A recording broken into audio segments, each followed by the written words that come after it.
Digamos juntos en nombre del Padre, y del Hijo, y del Espíritu Santo. Amén. Ven Espíritu Santo, llena los corazones de tus fieles y enciende en ellos el fuego de tu amor.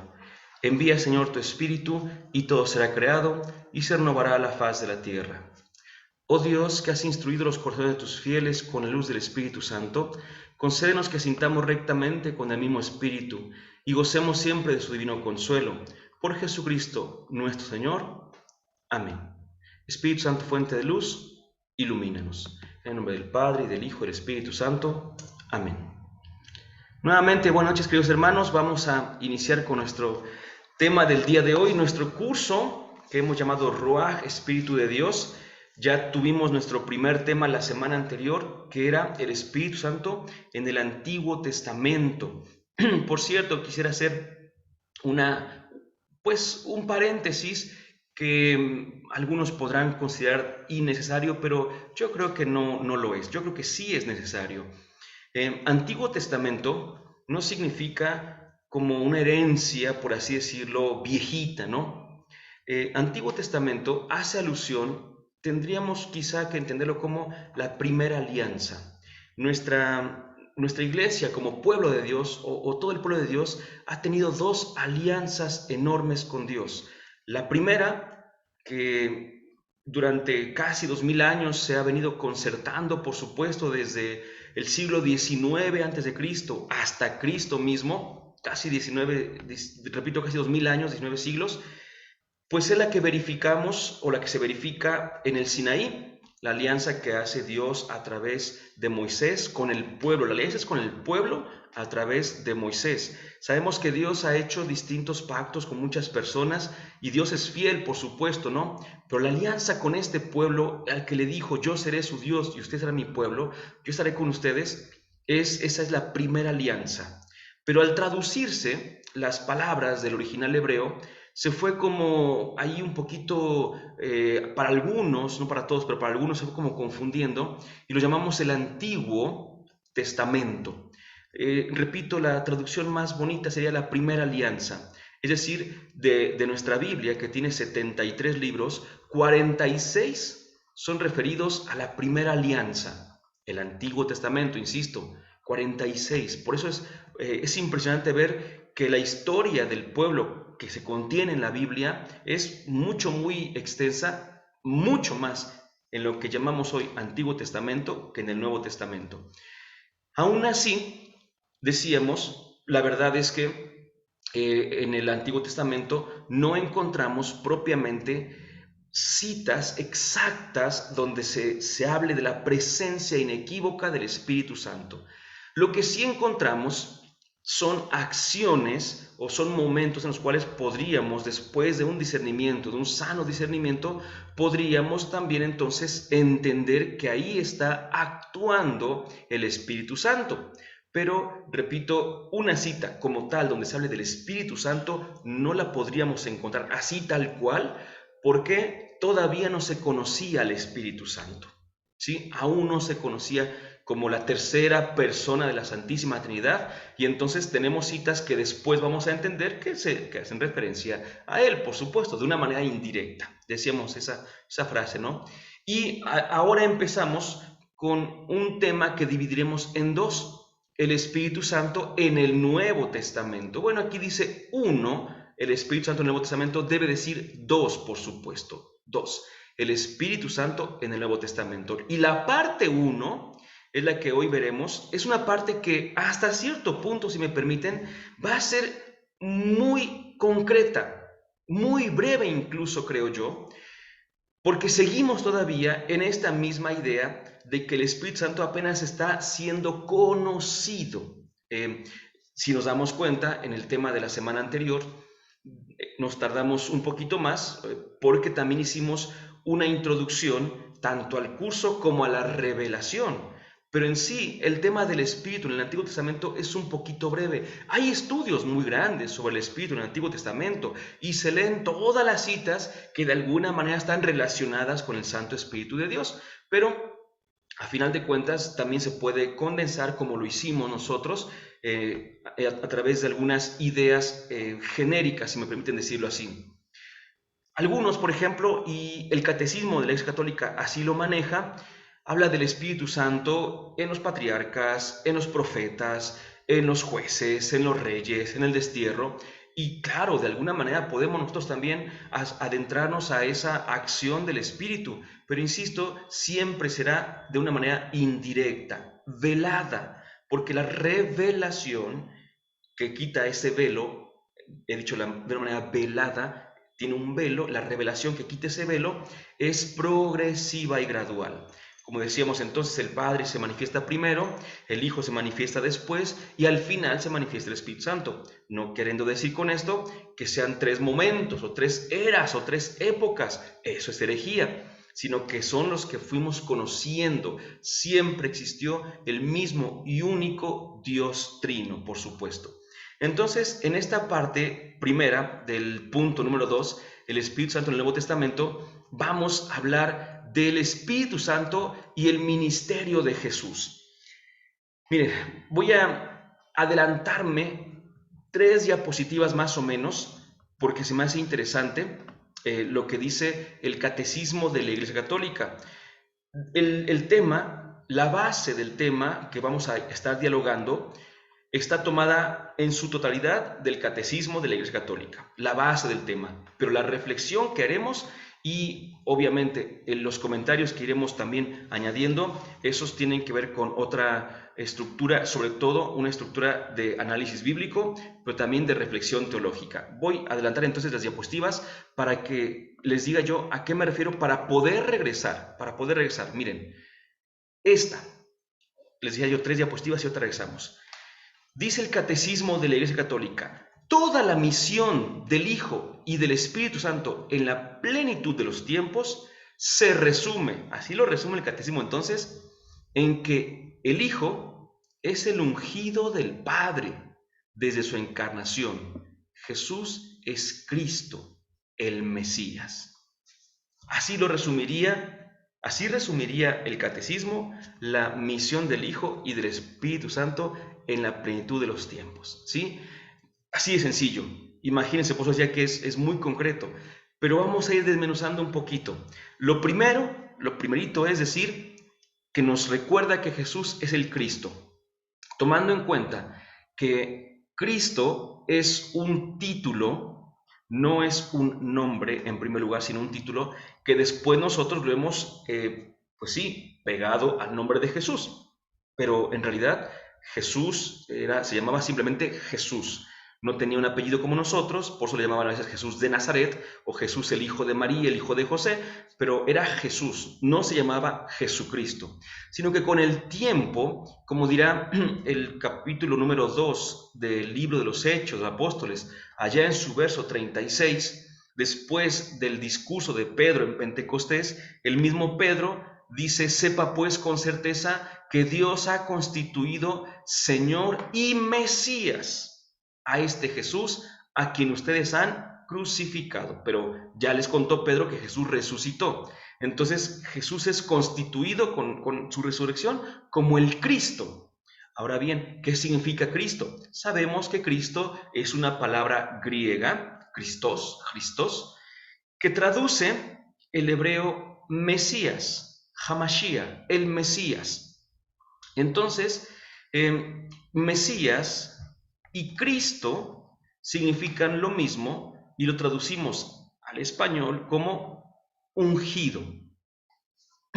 Recordando una figura muy interesante en el Antiguo Testamento, los reyes, ustedes recordarán que Samuel, el último de los jueces, o el último de los buenos jueces, ¿verdad?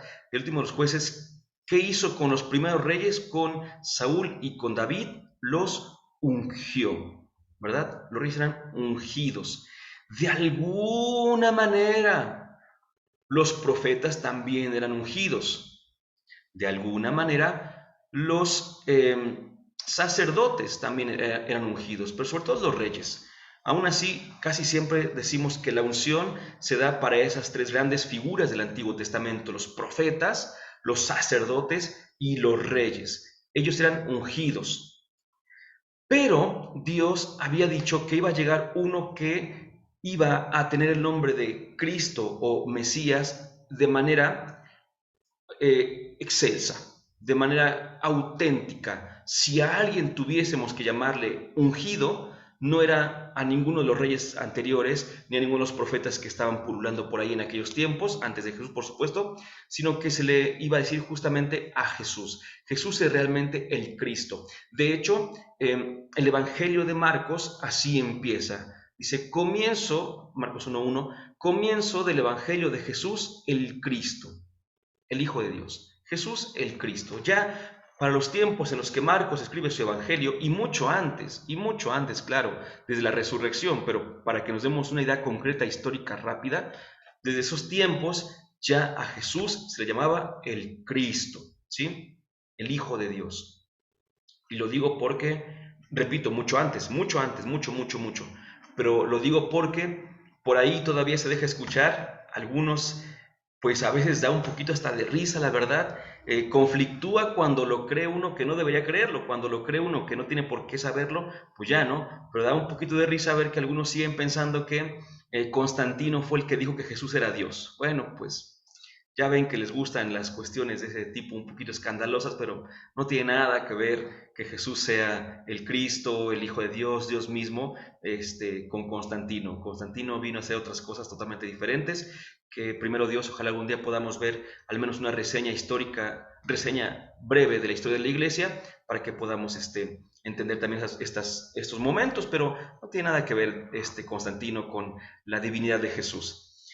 Entonces, volviendo, Jesús es el Cristo, es el ungido. Y como dicen los santos padres y como dice la Iglesia también, si Jesús es ungido, es porque alguien lo ungió. Es el ungido, hay alguien que unge, ¿verdad? Y ese que unge, pues es Dios, Dios Padre, ¿verdad? Él es el que unge.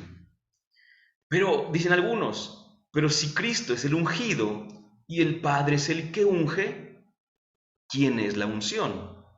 Pues la unción es el Espíritu Santo. En esta figura, entonces, el Padre es el que unge, Cristo es el ungido, o Jesús es el Cristo, el ungido, y el Espíritu Santo es la unción. Por eso, mis queridos hermanos, es que dice aquí entonces que toda la misión del Hijo y del Espíritu Santo en la plenitud de los tiempos se resume en que el Hijo es el ungido. Ahí se ve entonces, ahí se ve el momento en el cual se enlazan la vida y la acción, por así decirlo, de Jesús y del Espíritu, cuando Cristo es el ungido del Padre. Porque cuando es el ungido, también está actuando el Espíritu Santo. Ahí se entrelazan. Ya dijimos que el Verbo, la segunda persona de la Trinidad, junto con el Padre y con el Espíritu Santo, tienen su existencia desde siempre, ¿no? Desde siempre, por supuesto. No empezaron a existir ningún día. En ese sentido, claro, como decimos, ya siempre han existido. Los conocimos a cada quien en algún momento, pero es como si yo dijera, no estoy diciendo que así sea la Trinidad, sino que así es el conocimiento, el conocimiento. A veces yo me sigo sorprendiendo porque conozco a algunos de ustedes y ahí los tengo muy, muy presentes, y de repente un día llega alguien y me dice, mira, te presento a mi hermano, te presento a mi hermana.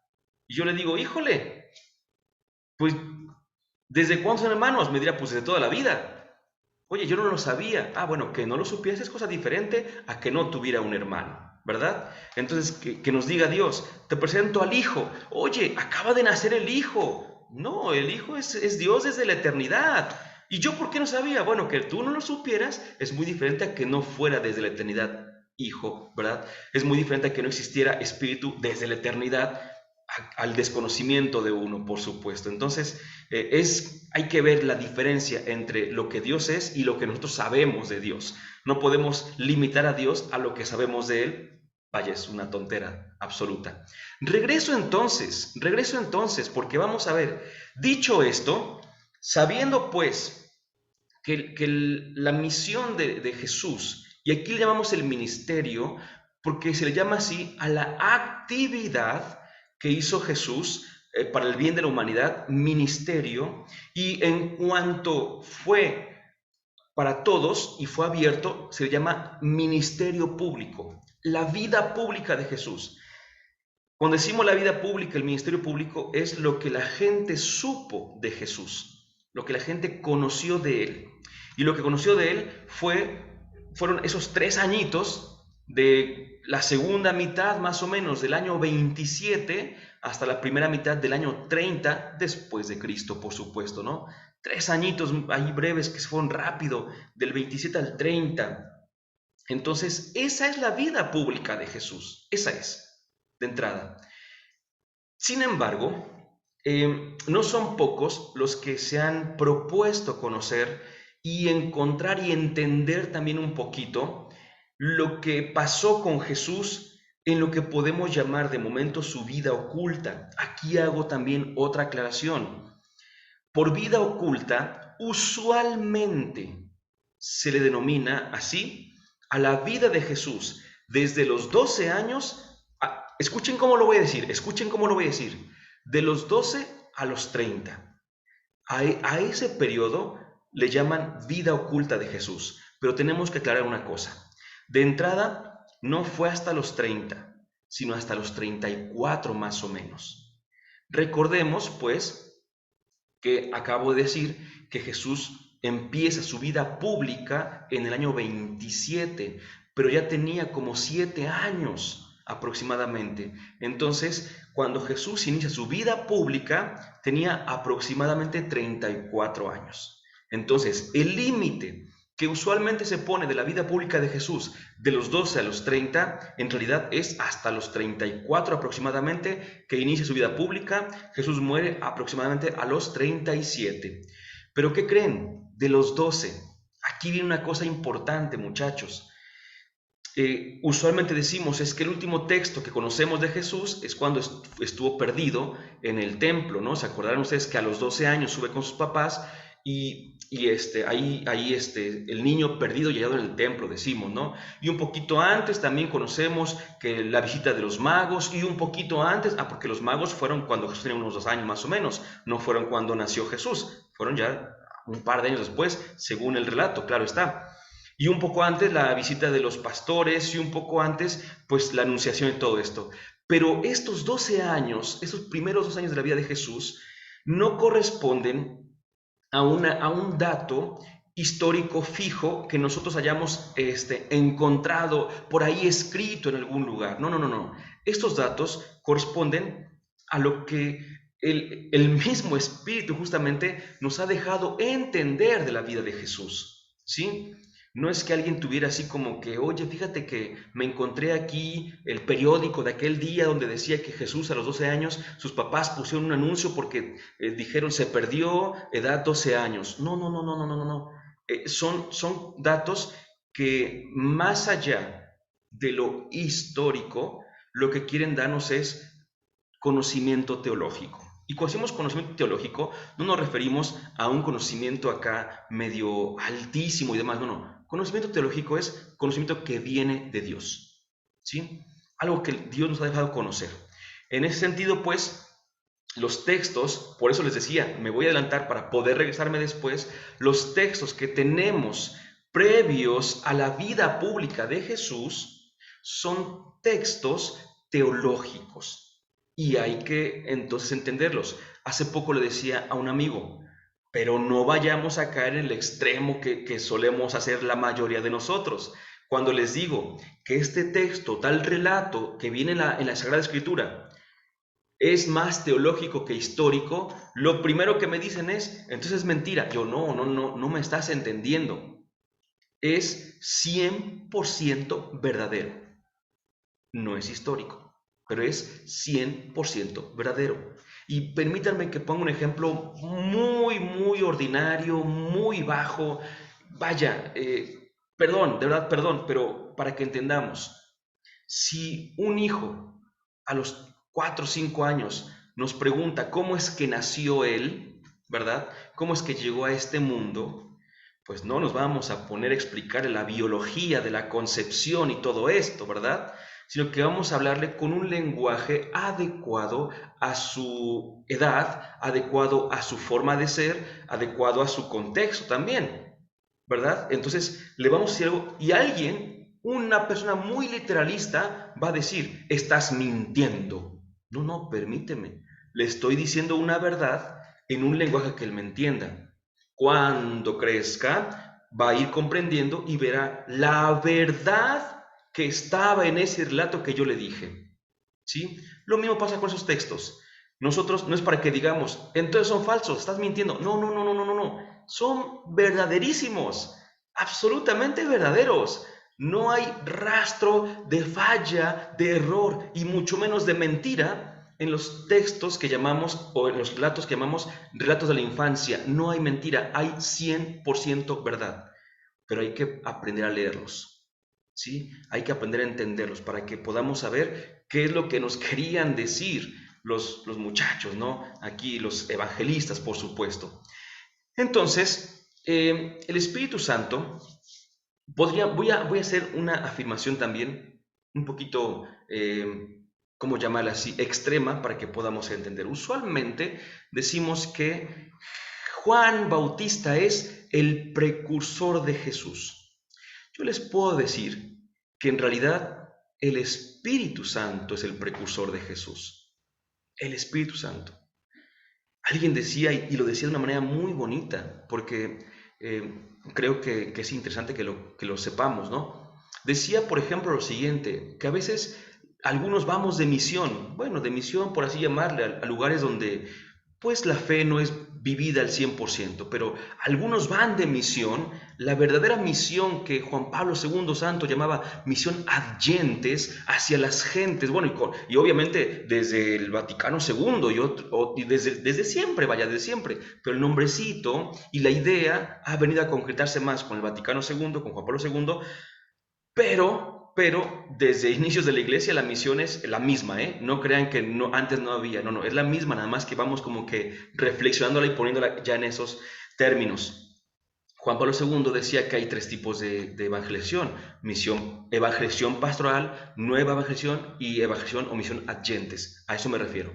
Bueno, algunas veces es posible que algunos evangelizadores cristianos lleguen a lugares donde nunca han escuchado de Jesús. Nunca. A mí no me ha tocado eso. Llevo, por la gracia de Dios, 20 años a tiempo completo, 22 más o menos evangelizando, 23 más o menos evangelizando, y nunca he ido a un lugar donde no supieran nada de Jesús. O sea, me refiero a que nunca hubieran escuchado de Jesús, ni hubieran visto una cruz, ni una Biblia, ni nada por el estilo. Me ha tocado mucho ir a lugares donde no se vive la fe, donde va el sacerdote o el encargado cada medio año, cada año, pero siempre ahí hay fe. Ya hay fe ahí, ¿no? Hay una capillita, hay una Biblia, hicieron los sacramentos de 2, 3 años y tienen ahí las fotos. Sí saben de Jesús, vaya, sí saben de Jesús. Quizá no es algo muy constante, pero sí lo conocen a Él, por supuesto. ¿Y por qué lo digo? Porque cuando van los evangelizadores a estos lugares de misión, yo lo tengo que decir así, el Evangelio es bien recibido. De verdad, el Evangelio es bien recibido. El Evangelio en algunos lugares es expulsado, por así decirlo, o no el Evangelio, sino los evangelizadores, porque el Evangelio se queda, pero son expulsados, pero no porque no sean bien recibidos por la gente, sino sobre todo por los gobernantes. ¿Sí? La gente acepta a Jesús. La gente que sobre todo es una constante, sobre todo aquellos que son los más desposeídos, los que menos tienen, ¿verdad?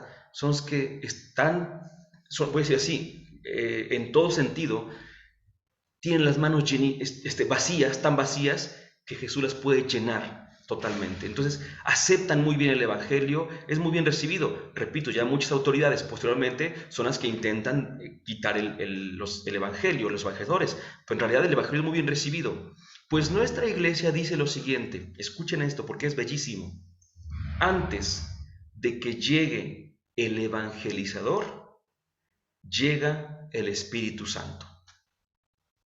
Antes de que esté pisando esa tierra, y cualquiera, el evangelizador, ya hay presencia y acción del Espíritu Santo.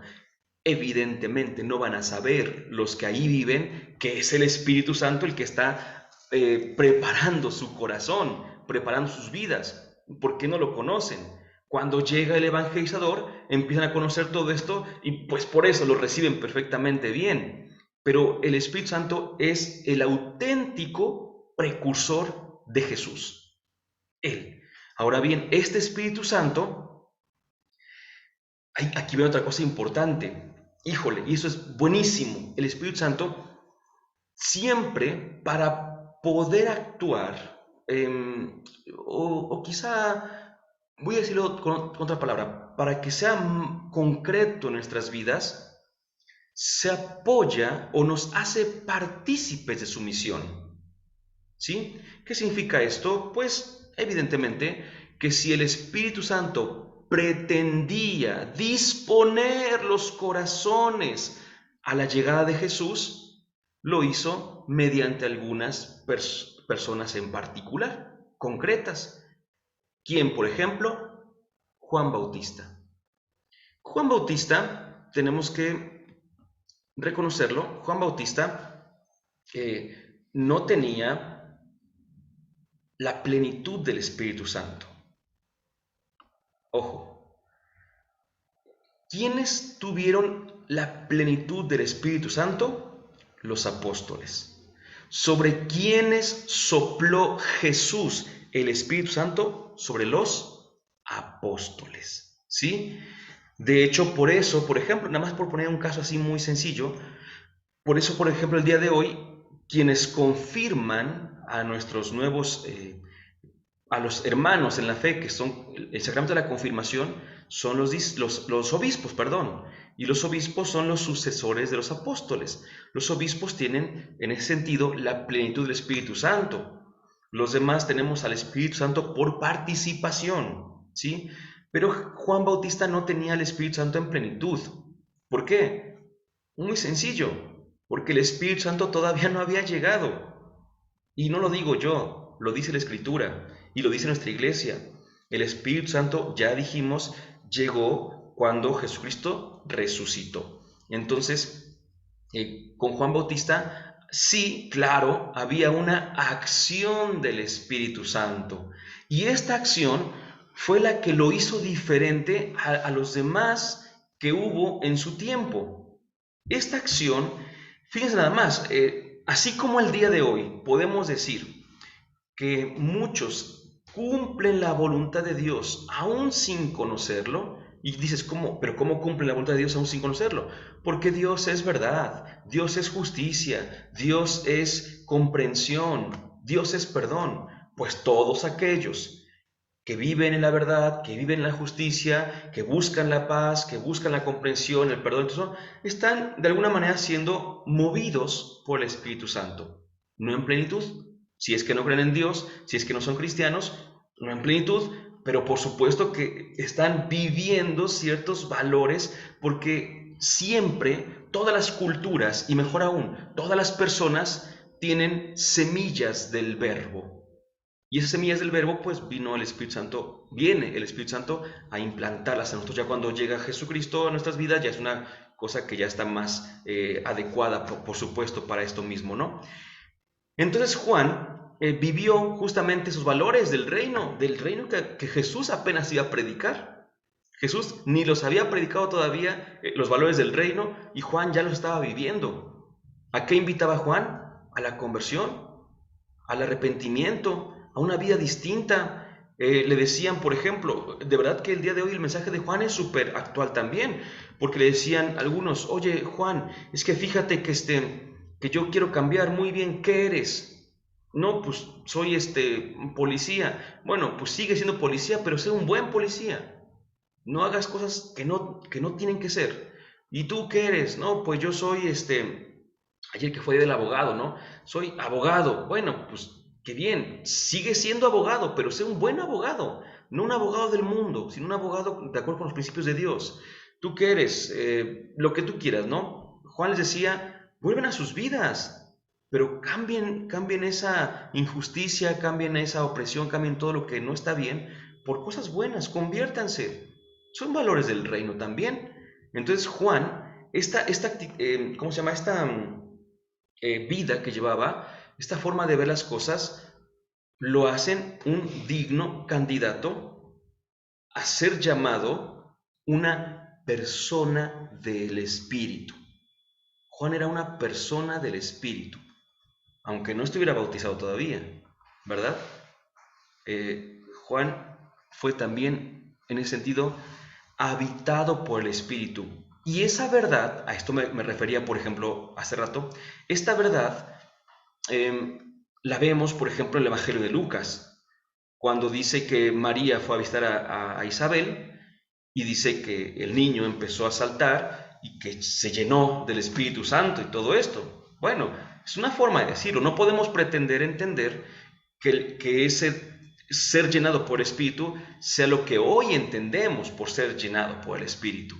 No es que en ese momento estuviera siendo confirmado Juan Bautista, no, sino que Juan, y fíjense nada más, qué bonito, porque el evangelista Lucas lo presenta en su momento de infancia y luego en su momento de adultez.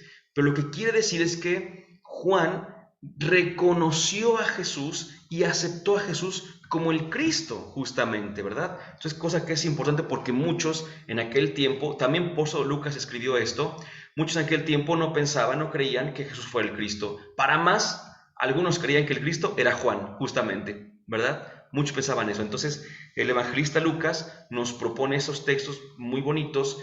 Primero, obviamente, tenemos el primer relato de la anunciación del nacimiento de Juan, claro. Después viene el que vamos a ver a continuación, el relato de la anunciación de Jesús con María, el de la anunciación del nacimiento de Juan con Zacarías, su papá, pero después viene también la visitación, y en la visitación, pues ahí también vemos un poquito este momento importante. Tenemos dos momentos entonces importantes. Cuando el ángel le anuncia a Zacarías del nacimiento de Juan y cuando María visita a Isabel, que son los papás ambos de Juan, y ahí lo tenemos en un principio. Pero estos textos, insisto, lo que sostienen es la verdad revelada de que Juan prepara el camino del Señor. ¿Sí? Desde la infancia, es lo que quiere decir San Lucas, está preparando la venida del Señor, la llegada de Jesús, y sobre todo cuando Juan predica. Juan predicó muy poquito tiempo, muchachos.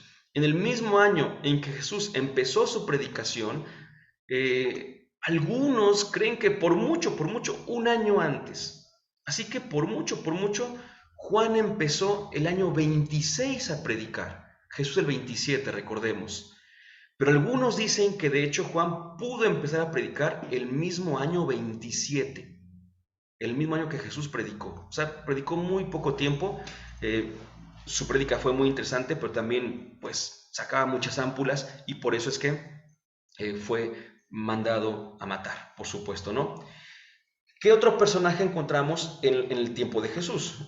Pues indudablemente su madre, la Virgen María, ¿verdad? Indudablemente. Entonces, con María nos damos cuenta que también ella es llena de gracia en este caso, ¿verdad? Y que el Espíritu Santo la ha cubierto y que de esa forma lo que en ella habita, como dirá después San Mateo, primero dije San Lucas, ahora digo San Mateo, como dirá después San Lucas, lo que en ella está, lo en ella concebido, es obra del Espíritu Santo. Por eso es que decíamos que los caminos, por así decirlo, insisto, los caminos tanto del Hijo como del Espíritu se enlazan en la encarnación. La encarnación es obra del Espíritu Santo. Pero podemos seguir adelante, por supuesto. Perdonen que no haga más énfasis con María. Creo que pues hemos escuchado también mucho de ella y en ese sentido solamente redundaríamos, creo yo, ¿no? Porque conocemos, nuestro pueblo, gracias a Dios, conoce muy bien la figura de María y podemos darnos cuenta de que es, como también se dice, una mujer del Espíritu. Así como Juan es un hombre del Espíritu, un profeta del Espíritu, María es una mujer del Espíritu, una mujer de fe, que de acuerdo con ciertos estudios pertenecía al pequeño resto fiel, que era un resto que permanecía todavía creyendo en las promesas de Dios, mientras muchos estaban alejando y confundiendo. Ella permanecía fiel junto con su familia y otros, y por eso es que acepta el mensaje del ángel, porque sabía lo que era ese mensaje que venía de parte de Dios. No fue que se le ocurría nada más de la nada, sino que ella tenía ya toda una historia que le hacía ayudar a su cabecita a entender que Dios viene justamente a liberar a su pueblo. Y bueno, Jesús, dice el catecismo de la Iglesia Católica, volvemos al catecismo y volvemos a esta parte pues como central. Jesús no revela plenamente el Espíritu Santo hasta que Él mismo no ha sido glorificado por su muerte y su resurrección. Antes, Jesús no lo revela plenamente. Sin embargo, dice el catecismo, lo sugiere poco a poco. Incluso en su enseñanza a la muchedumbre, cuando revela que su carne será alimento para la vida del mundo, empieza a dejar conocer un poquito la presencia y la acción de este Espíritu. También, por ejemplo, se lo sugiere a Nicodemo, ¿se acordaron ustedes, verdad? El que no nace de nuevo del agua y del Espíritu, ¿verdad? De lo alto. El poder de lo alto, que después ya también, ¿no? A la samaritana también le empieza a dejar ahí poquito a poquito, va dejando como rastros, como huellas, Jesús en su predicación a los demás de la existencia, por así decirlo, del Espíritu Santo.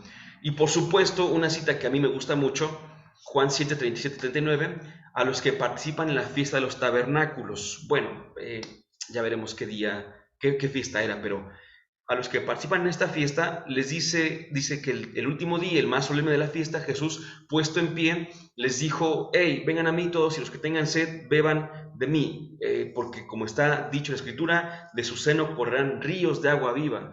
Y dice el evangelista, esto lo decía refiriéndose al Espíritu Santo. Ojo, y miren cómo lo dice. Y esto fue escrito cuando ya la teología había alcanzado una altura muy bonita con San Juan, ¿sí? Dice, esto lo decía refiriéndose al Espíritu Santo, que todavía no había, porque Jesús aún no había sido glorificado. Glorificado en el lenguaje de Juan, como vamos a ver inmediatamente a continuación, significa haber pasado por la muerte y la resurrección, ¿sí? Es la famosa hora de Jesús, ¿verdad? Pero a sus discípulos, como siempre sabemos por Marcos y por los sinópticos que los discípulos tenían un trato especial de Jesús, a sus discípulos les habla de él abiertamente a propósito de la oración. Lucas 11:13. Si ustedes, siendo malos, les saben dar cosas buenas a sus hijos, ¿cuánto más el Padre que está en los cielos les dará Espíritu Santo a los que se lo pidan? Ya empieza a decirles, ¿verdad? Y también les habla del Espíritu referidos al testimonio que tendrán que dar. Cuando dice, no tengan miedo, se los van a llevar presos, van a pasar muchas cosas, pero no tengan miedo porque en ese momento el Espíritu Santo les dirá lo que tienen que decir, ¿verdad? Ahí vamos bien entonces. Por eso, solamente, y vuelvo a enfatizar que estos textos que estoy leyendo están en el Catecismo de la Iglesia Católica. Solamente cuando ha llegado la hora en que va a ser glorificado, Jesús promete la venida del Espíritu Santo. A ver, ¿cuándo ha llegado la hora de Jesús? Según San Juan, en el capítulo 13 de San Juan, recordaremos que dice Jesús, sabiendo que había llegado su hora, ¿verdad? Sabiendo que había llegado su hora. Bueno, entonces solamente cuando ha llegado la hora en que va a ser glorificado, Jesús promete la venida del Espíritu Santo, ya que su muerte y su resurrección serán el cumplimiento de la promesa hecha a los padres. De alguna manera Dios ya les había dejado conocer a los miembros del pueblo suyo que vendría una promesa que los haría salir adelante, ¿sí? Pero esta promesa es el Espíritu Santo justamente, y Jesús, con su muerte y su resurrección, es el que hace concreta esta promesa. No, más que concreta, hace que llegue en la historia esta promesa. El Espíritu de la verdad, El otro Paráclito, como dice Jesús, cuando dice, y yo le pediré al Padre y Él enviará otro Paráclito. Fíjense cómo pone Jesús al Espíritu Santo a su mismo nivel, ¿sí? Porque dice, no tengan miedo, yo le pediré al Padre y Él les enviará otro Paráclito. ¿Cómo que otro? Claro, porque el primero es Jesús, ¿sí? Jesús es el primer Paráclito y el Espíritu Santo es el otro, el segundo Paráclito. Bueno, el Espíritu de verdad será dado por el Padre en virtud de la oración de Jesús. Fíjate qué bonito. El Espíritu llega por Jesús. Será enviado por el Padre en nombre de Jesús. Pero esto último, muchachos, es quizá lo más nuestro que podemos decir. Jesús lo enviará de junto al Padre, porque Él ha salido del Padre.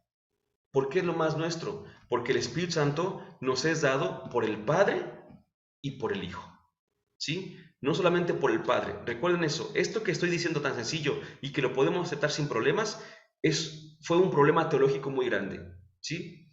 Pero el Espíritu Santo viene por el Padre y por el Hijo. Seguimos adelante.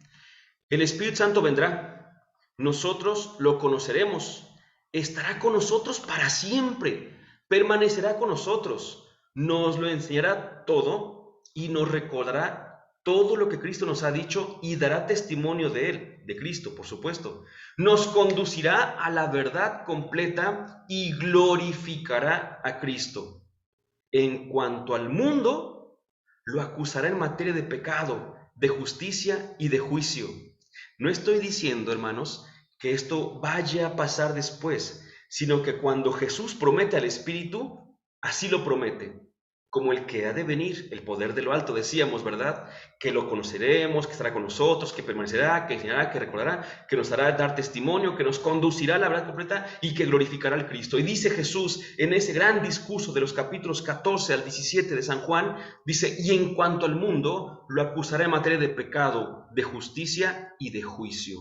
Ah, caray, entonces Jesús se puso acá bien firme con la llegada del Espíritu Santo. Por fin llega la hora de Jesús, esa hora en la que se entrega y en la que padece, muere, pero sobre todo resucita, y con la resurrección viene la glorificación. Por fin llega la hora de Jesús, Juan 13:1, como decíamos hace rato, y Juan 17:1. Jesús entrega su espíritu en las manos del Padre, ¿verdad? Padre, en tus manos encomiendo mi espíritu. En el momento en que por su muerte es vencedor de la muerte, de modo que, resucitado de los muertos por la gloria del Padre, enseguida da a sus discípulos el Espíritu Santo, exhalando sobre ellos su aliento. Dicho esto, entregó el Espíritu. Muchos lo interpretan como diciendo, dicho esto, entregó el Espíritu, así de que ya lo regresó a donde estaba y ya murió. Pero muchos otros, leyendo el Evangelio de Juan en su totalidad, dicen que cuando Jesús dice, y dicho esto, entregó el Espíritu, se refiere al Espíritu Santo, ¿sí? Con su muerte entrega al Espíritu Santo. Incluso algunos lo ven un poquito más adelante cuando justamente posta esta imagen aquí de la lanzada y que dice que al instante brotan sangre y agua. Y se refieren, algunos dicen, bueno, pues ahí están los sacramentos y la acción del Espíritu Santo, por supuesto, ¿verdad? Entonces, ya que es glorificado, da a sus discípulos al Espíritu Santo. Debemos recordar justamente que a partir de esta hora vemos los encuentros con Jesús resucitado, ¿verdad? Estos momentos de la resurrección de Jesús, el domingo que resucitó, ya ese mismo día, o posiblemente con el Pentecostés, a partir de esa hora, la misión de Cristo y del Espíritu se convierte en la misión de la Iglesia. Porque como dirá Jesús, como el Padre me envió, también yo los envío. No se pierdan la segunda parte, que es justamente esta. El Espíritu Santo en el Nuevo Testamento con la Iglesia naciente. Decimos juntos, Dulce Madre, no te alejes, tu vista de nosotros no apartes. Ven con nosotros a todas partes y nunca solo nos dejes. ya que nos proteges tanto como de la Madre, haz que bendiga el Padre, el Hijo y el Espíritu Santo. Amén.